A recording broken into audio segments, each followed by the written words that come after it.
You guys are here as part of a quiet counter protest, correct? Yes. And why is that better than having something more organized? Because when ordinary people have had it up to here, as I have, with these selfish, misinformed, and I'll say it, delusional people are attacking our communities, our businesses, our way of life, all it takes is for a few people to stand up. I am here at Bar Vendetta today, and I'm going to be buying rounds for every customer that sits down here.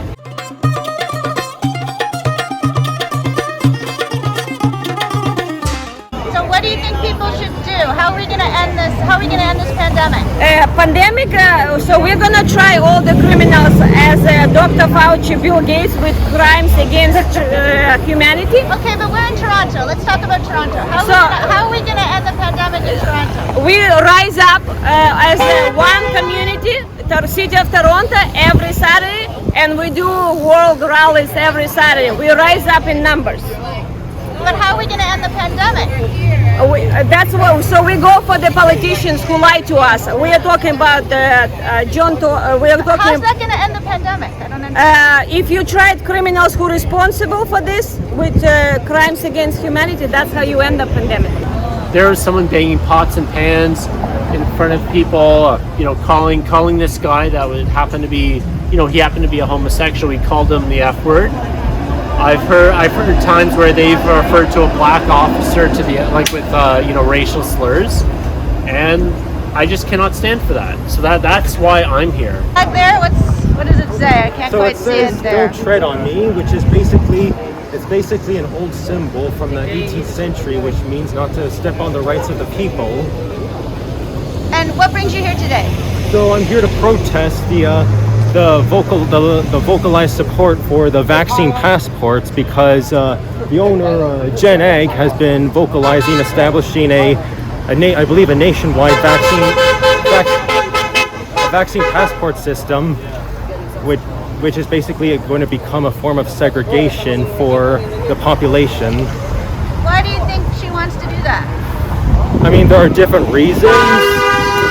Like, for example, there could be, for example, like, I can only speculate, but one example could be like a sincere but misguided attempt of protection, but then it goes against the Canadian values because like, for example, let's say we made it illegal to drive cars. Well, less people are going to die from auto accidents. It doesn't mean it's worth the trade-off,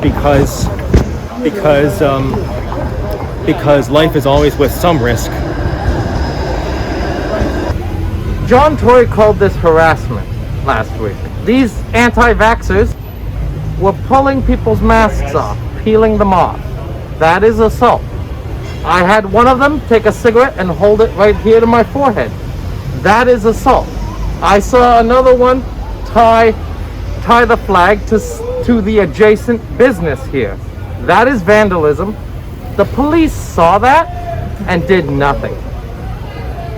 All it took was 4 people to make some noise and counter these cowards. And now it's like this week. Those were customers that were there at that time? Yes. Okay. Since last week,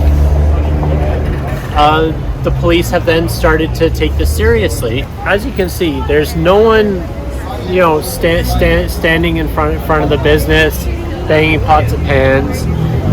You may see the odd person like walking up and down, just kind of to test the waters. But honestly, I feel it is because of the actions of maybe 4 counter protesters last week that caused them to separate. That this is why the police are taking action like they are.